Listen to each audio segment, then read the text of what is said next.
Hey guys, how's it going? So today I'm going to be giving my review of the game called Dying Light. Dying Light is a first-person shooter game developed by Techland, I believe, correct me if I'm wrong, and is a, I guess you could say, more advanced zombie game. But I'm going to give you my review and thoughts of the game.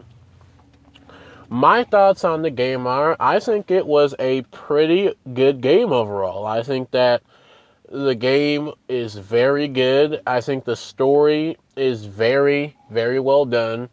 And what I like about, Dying Light is how they implement all the different customization of weapons and vehicles and using the terrain as a weapon. I think that's really cool how they give you such a variety to choose from as far as weapons and vehicles, outfits. It's a very customizable game to your liking. You can customize your avatar to your liking. You can have vehicles if you want. You can have almost any type of gun you want, any type of melee weapon you want, any type of throwing weapon you want, grenades. You have all that at your disposal. It's a very good customizable catering game that really kind of caters to a variety of styles, which unlike some shooter games and unlike some zombie games that kind of cater to a certain kind of typical zombie audience, with the big guns blasting through and all that, this kind of caters to a variety of different type of players where you can have the choice of how you want to play as far as do you want to use melee weapons or do you want to use guns or do you want to use throwing weapons or do you want to use grenades or do you just want to use your hands. It's a very, customizable catering game, and I think that's pretty cool. And I think that's a really interesting factor of a game that should be put into more games, actually. So, as far as the gameplay goes, the gameplay is completely fantastic as far as the movement. There are some glitches I've encountered a lot. That is one problem, I guess one downfall is that there can be several glitches. More so I've seen with weapons, apparently. I've seen a lot of glitches with weapons and zombies.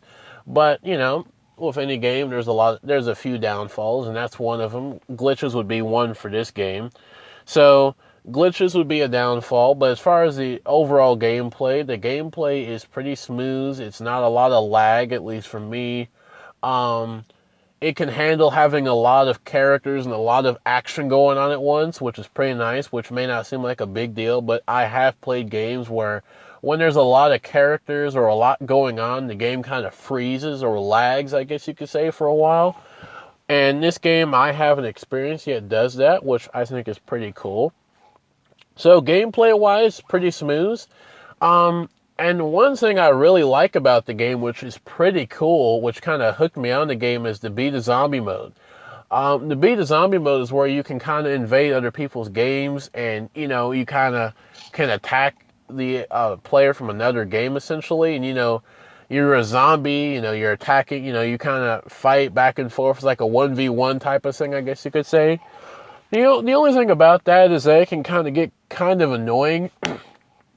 It can get kind of annoying if you're trying to focus on the story or if you have a side mission you're trying to do and people are constantly invading your game, that can kind of become a nuisance. But overall, I think that the Beat a Zombie mode is pretty nice and pretty cool. It's a very unique type of feature that I haven't seen a lot of zombie games put in.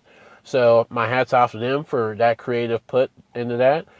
The other thing I think is kind of interesting is the night mode of the game, where every nighttime, every day in the game that's nighttime, the zombies become very strong, very ferocious, and have this kind of werewolf kind of transformation.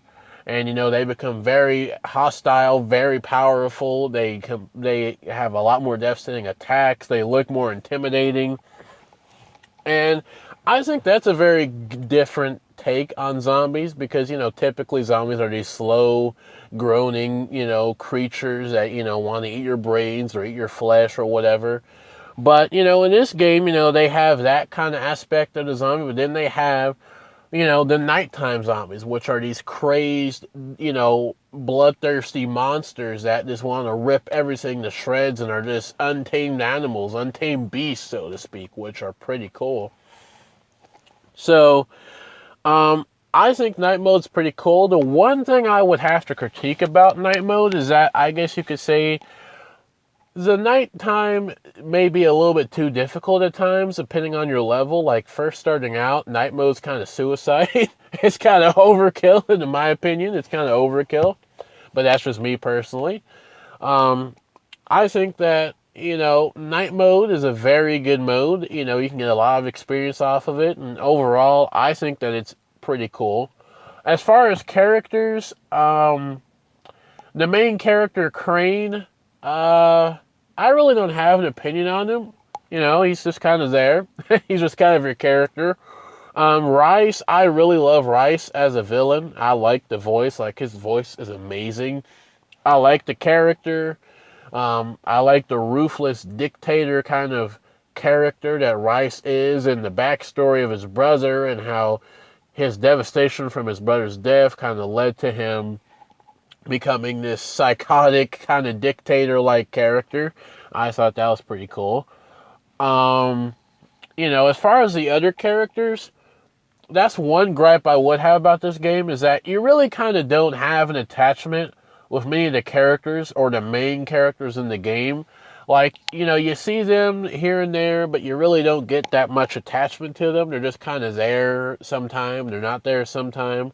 And, you really don't get that much of an attachment to them. So whatever does happen to them, you're kind of indifferent towards it. You really don't care. You really don't care overall, because they didn't properly build these characters, or, they didn't bring these characters to a certain point to where whatever happened to them, you actually had emotion to them. So that's one downfall, I guess you could say, in the game, is that the main character group, I guess you could say, is kind of very underdeveloped in certain aspects. There really isn't that much development to where the player and the characters have this relationship, I guess. So that's one downfall, So my overall thoughts on the game is it's a very good game. It's a very uniquely styled and designed shooter zombie game, which puts in different aspects into the game, which makes it a little bit more uncliche or out of the pattern than your typical zombie game, which I like and think is pretty cool. So I would totally recommend that you pick up this game. It's a very cool game. You have literally tons and tons of side missions to do. You have a ton of different types of customizations, from your outfit to your weapons, that you can do. The DLC, apart from the game, is also very good. The DLC actually is worth your money, unlike a lot of DLCs, which is just trying to get your money for half-assed done stuff. So overall, good game. I totally recommend this game to anybody. So that was my review of the game Dying Light. And if you like the review, like, comment, subscribe, and I'll see you later. Bye-bye.